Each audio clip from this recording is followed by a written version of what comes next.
Assalamualaikum warahmatullahi wabarakatuh. Alhamdulillahirabbil alamin. Asyhadu an la ilaha illallah wa asyhadu anna Muhammadan abduhu wa rasuluh.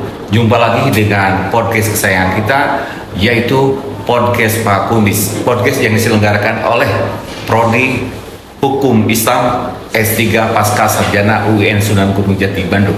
Alhamdulillah, pada kesempatan ini kita akan membahas terkait dengan pemikiran tokoh yang terkenal di dunia Islam, yaitu Ibnu Ashur, dan hubungannya dengan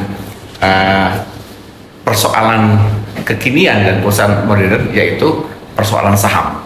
Telah hadir pada kesempatan ini salah seorang peneliti, ya, Dr. Mukhlis Lubis. Gimana kabarnya? Alhamdulillah ya. Assalamualaikum warahmatullahi wabarakatuh. Waalaikumsalam. Ya, terima kasih atas kehadirannya di tempat yang dimuliakan Allah Subhanahu Wa Taala, di tempat yang sama-sama kita berkhidmat secara keilmuan, khidmatul ilmi, dan di tempat dimana kita bisa sosialisasi terkait dengan gagasan, terkait dengan hasil-hasil penelitian yang berkualitas. Baik, pada kesempatan ini kita akan get to the point saja, karena penelitian ini termasuk penelitian yang menarik, ya, lil ihtimam, begitu ya, adalah ya. muhim jiddan, insyaallah. Baik, kita akan masuk ke, mungkin mengawali, dipersilakan sedikit memberikan prolog dulu, termasuk ke genealogi atau asal usul dari Pak Mukhlis Lubis itu seperti apa gitu. Misalkan dari pendidikannya, kemudian tiba-tiba datang ke UIN, kemudian melakukan riset, dan nyambung juga dengan penelitian tentang Ibnu Ashur, kaitannya dengan pengembangan, ya, hukum Islam di bidang saham syariah. Silakan. Oke, Bismillahirrahmanirrahim. Terima kasih Prof atas waktu dan kesempatannya. Saya Mukhlis Lubis, mahasiswa S3 dari jalur LPDP BIB LPDP tahun 2022. S1 saya itu di International Islamic College, namun terpaksa harus dipindahkan ke Tunisia di Jami'atul Zaituna karena dampak perang. Oh iya. Dampak perang di 2010 di era Muammar al-Qaddafi. Saya menyelesaikan S1, S2 saya di Jami'atul Zaituna, kampus tertua di dunia. Ya, antara pengakuan Maroko terkait dengan kampus tertua milik mereka, kampus kami di Zaituna juga mengakui hal yang sama. Sebelum Al-Azhar lahir ratusan tahun sebelumnya, kampus kami sudah ada, dan itu tertulis. Itu lebih duluan dari Al-Azhar, ya? Betul. Tapi pernah ke Al-Azhar juga? Pernah saya. Artinya muassis atau pendiri dari Al-Azhar itu, mereka itu nuntut ilmunya di Jami'uz Zaituna. Dulu namanya Jami', bukan Jami'ah. Jami', ya? Jami' itu maksudnya masjid agung, tapi pusat peradaban, pusat keilmuan dan sebagainya, begitu. Nah, sebagai alumni dari Tunisia, Prof, saya itu tertarik dengan keilmuan dari tokoh besar yang bernama Syekh Muhammad At-Tahir Ibnu Ashur. Muhammad At-Tahir Ibnu Ashur. Ya. Beliau itu artinya Ashur itu apa? Ashur itu dari Asyara. Asyara itu 10. Oh, ya. Anak ke-10. Oh, gitu ya. Ya. Tapi lebih identik kepada semacam marga. Oh, marga. Bukan beliaunya anak ke-10, tetapi mereka itu keturunan Ashur. Sakin min Tunis, ya? Ya, beliau itu pendatang ke Tunis dulu. Tunis kan namanya Ifriqiyah, bukan Tunis. Tunis itu nama barunya. Nama aslinya Ifriqiyah. Nah, bukan Afrika, tapi Ifriqiyah. Jadi para penakluk atau al-fatih dari negara-negara Islam sekitarnya itu masuk ke dataran Afrika, itu pertama kali menginjakkan kaki di sebuah kota yang bernama Ifriqiya tadi, dan sekarang kita kenal dengan nama Tunis, begitu. Nah, artinya apa Tunis itu? Tunis itu nama yang tidak, kalau dari sisi arti tidak ada, namun dia nama tempat lah, Prof. Oke, baik. Nah, kemudian saya tertarik pindah dari dari Tripoli Libya ke Tunis itu karena saya merasakan ada sisi manfaat yang luar biasa dari Libya yang suasananya dalam artian tertutup, taklidi, tradisionalis. Tapi kalau Tunisia itu dia rasionalis. Ya. Walaupun Maliki juga, tetapi dia itu orang-orang yang lebih mengedepankan akal sehat daripada teks semata begitu. Nah, saya diuntungkan oleh dua tempat. Satu, saya dimatangkan di sisi teksnya saat itu. Kemudian saya saatnya mengasah teks itu ke arah yang rasional. Nah, alhamdulillah saya merasa termotivasi dengan nama besar yaitu Syekh Ibnu Ashur tadi, karena namanya digaung-gaungkan di di kalangan para ahli sebagai pemikir Islam yang menjembatani era tekstual dan era kontekstual begitu, khususnya di kalangan umat Islam Al-Maghrib Al-Arabi dan Al-Khalij begitu ya. Nah, seperti itu. Jadi apalagi beliau punya buku itu lumayan banyak ya. Bahkan salah satu tafsirnya itu At-Tahrir wa Tanwir itu. At-Tahrir wa Tanwir, ya. At-Tafsir. Tafsirnya itu At-Tahrir wa Tanwir, banyak bahasa Arab yang sudah tidak digunakan di tempat lain, tetapi di tempat beliau itu, di buku beliau itu ditemukan maknanya. Artinya itu ensiklopedi dalam artian bisa dianggap kamus. Ketemu kata yang sudah mati hidup di situ. Kemudian bisa dianggap fikih karena banyak sekali pembahasan fikih di situ, hadisnya juga dan sebagainya. Itu lawannya apa itu? Jenis tafsirnya, apakah ke jenis tafsir model fikih gitu lawannya itu?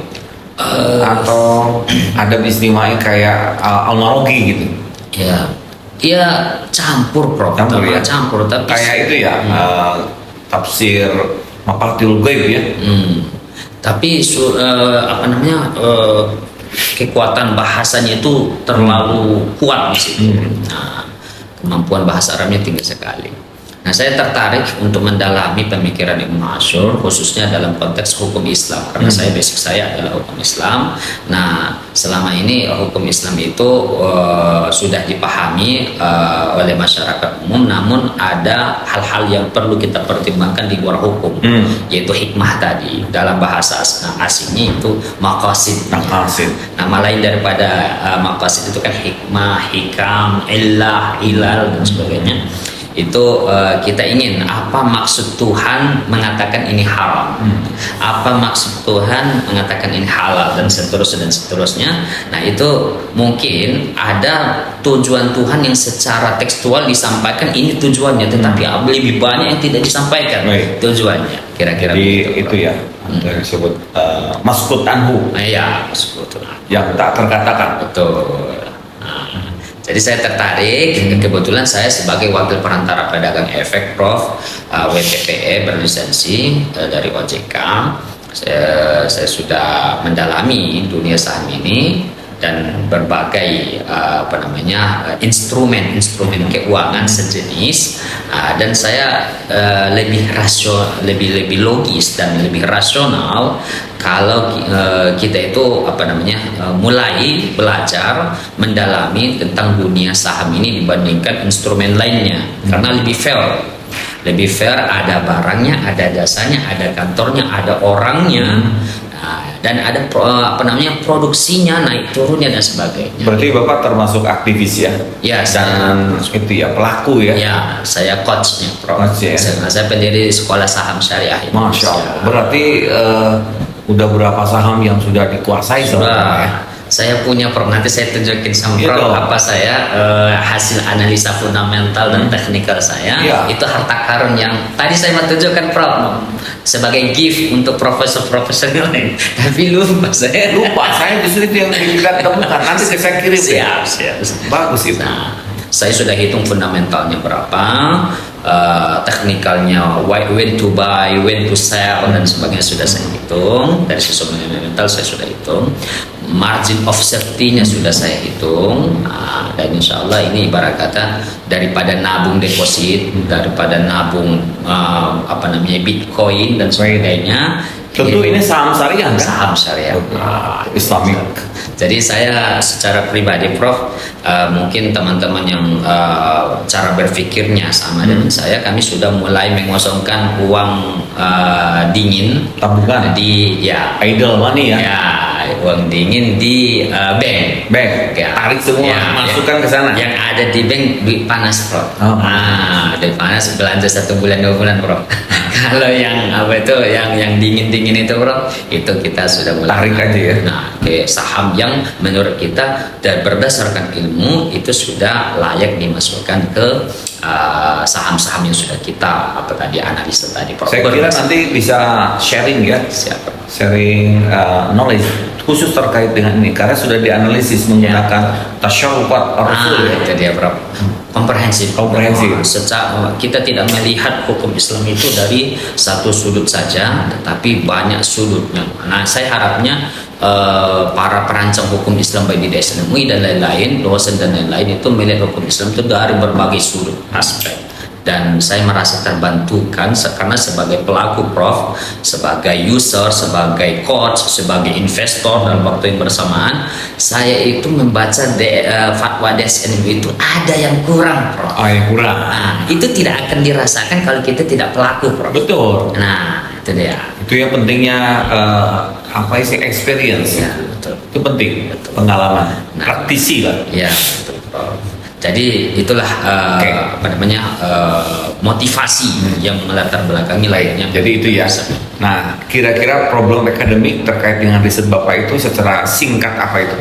Kenapa tertarik dengan penelitian Ibnu Ashur terkait dengan konsep tasawuf ar-rasul, Ya. maqamat an-nubuwah gitu ya. Betul. Kaitannya dengan relevansinya dengan saham. Gimana Pak? Ya. Ada yang menarik itu? Muntolaknya atau saya itu beranjak dari kegalauan intelektual, kegalauan seorang investor, seorang coach, sebagai seorang intelektual, seorang peneliti. Ini nggak mungkin hukum Islam itu tidak bisa menghadapi dinamika yang cepat sekali berubah. Kalau kita lihat instrumen dari rancangan fatwa itu hampir mayoritas menggunakan kitab-kitab kuning, Prof. Sebagai panduan, referensi ya. Ya, walaupun ada Al-Quran, hadis dan sebagainya, itu hal-hal yang umum. Kita ingin nambah bukan untuk memperlemah Prof, tapi ingin mau memperkuat. Jika ditambahkan sisi maqasidnya, ini hal-hal yang ibarat katakanlah menjadi kekakuan dalam fatwa itu hilang Prof. Nah, artinya kita bisa mengimplementasikan hukum Islam itu yadur ma'illatihi itu Prof.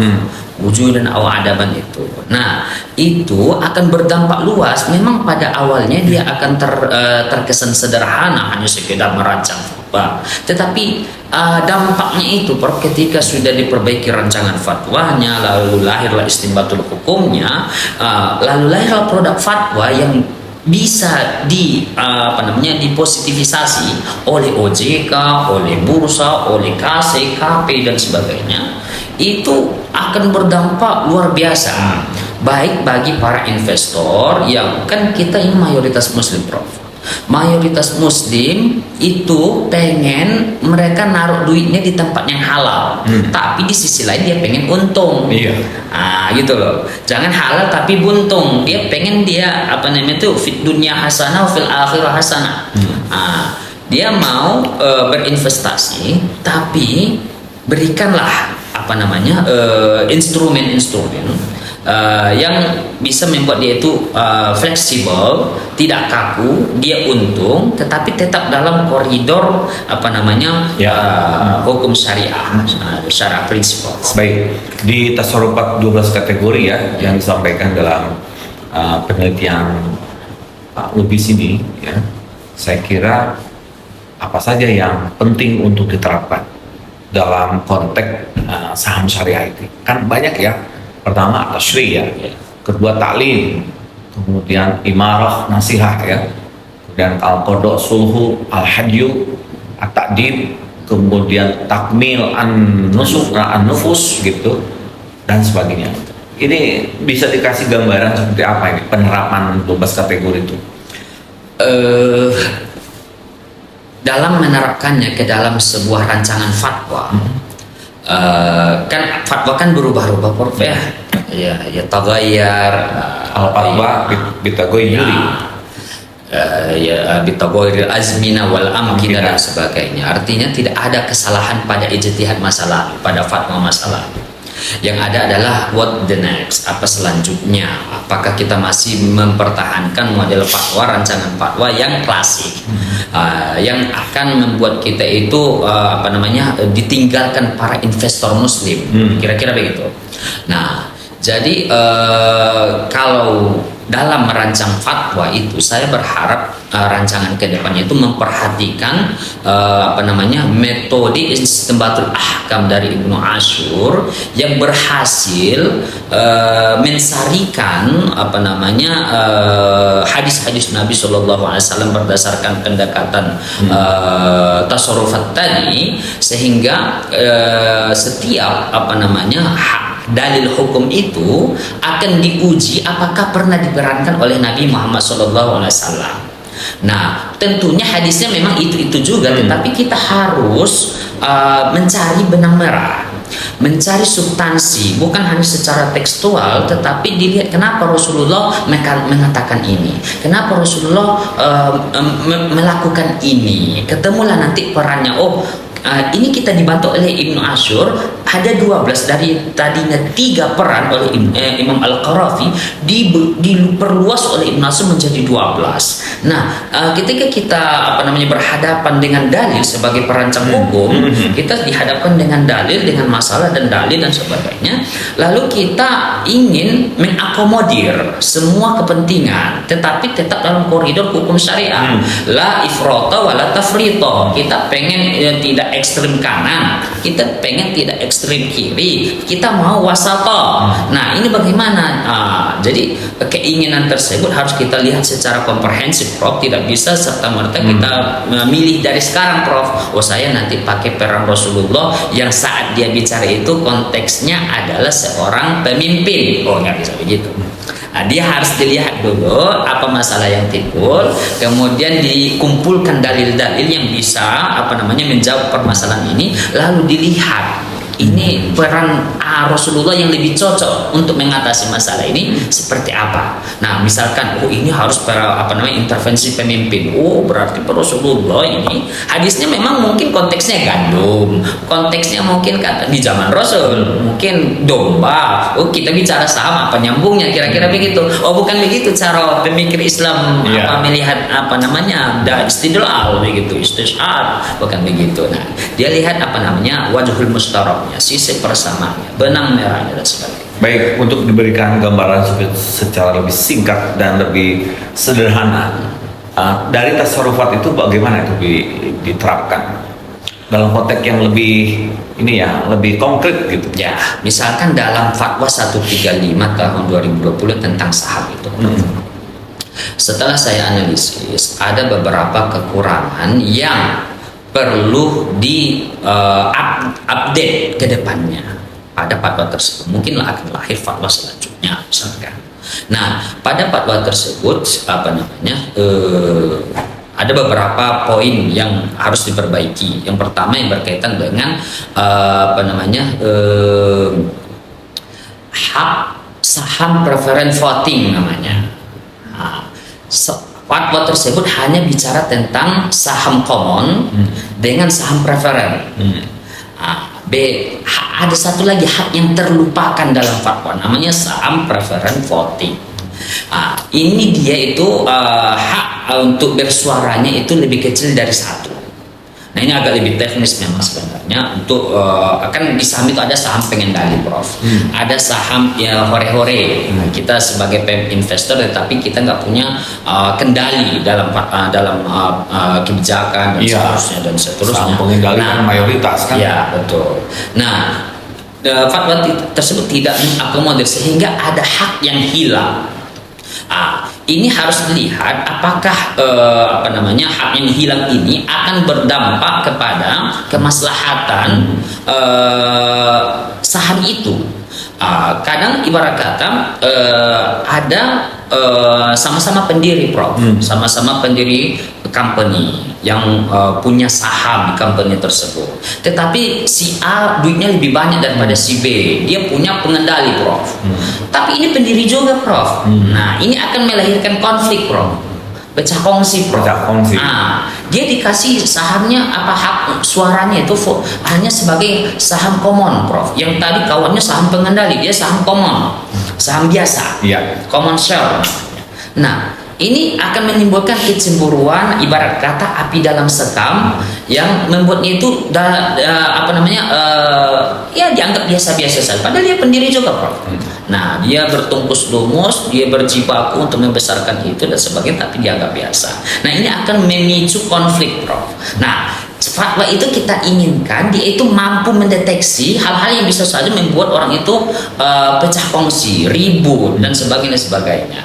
Di samping tujuan fatwanya adalah menjawab apa yang ditanyakan dalam fatwa, tetapi di luar itu dia harus mampu mendeteksi, sebelum ini terjadi, ini saya isyaratkannya begini, kasih solusinya, Prof, gini dan sebagainya. Oke, nah itu menggunakan pola apakah legislasi, kemudian pembinaan. Kalau pemecahan konflik itu mitigasi itu kan lebih baik menggunakan tasarruf as-sulhu dia. As-sulhu. Berarti kan peradilan ya. Arbitrase atau perdamaian. Al-qada as-sulhu ya. Gitu, Prof. Jadi kita lihat nih untuk jadi yang 12 kategori itu sangat kontekstual, tidak semuanya bisa masuk di dalamnya. Betul. Tapi ini bisa masuk dalam konteks yang berhubungan misalkan dengan as-sulhu, kayaknya masuk nih. Masuk. Nah, itu bagi walaupun tidak tasarrufat ar-rasul, jadi yang 12 kategori masuk. Salah satu saja bisa masuk. Iya, betul. Oke. Jadi itu tapi biasanya dia minimal 2, 3. Nah, di fatwa yang itu masuk semua nggak? Mayoritas masuk, mayoritas. Cuman ada saham gitu ya. Iya.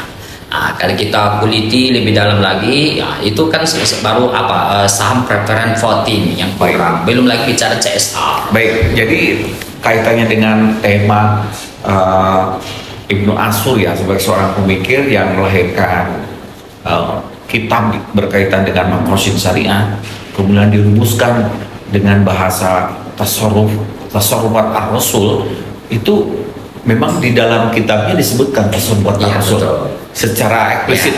Dia menyebutkannya dengan berbagai penyebutan, kadang maqamat, kadang dia tasarrufat, kadang sunnah nabawiyah, kadang ada lagi af'alun nabi. Tapi dia tidak bicara tentang maqasid syariah, misalkan kaitannya daruri, kemudian haji dan tahsini. Itu pembahasan yang ibarat kata dalam tanda kutip, mohon maaf, Prof, itu sudah usang. Termasuk juga hibduddin, itu sudah di awal itu. Kita berbicara bukunya itu di tengah-tengah. Kalau kita bicara buku Maqasid Syariah, Ibnu Ashur sebagai perintis yang membebaskan ilmu maqasid terpisah dari usul fikih, kan Ibnu Ashur.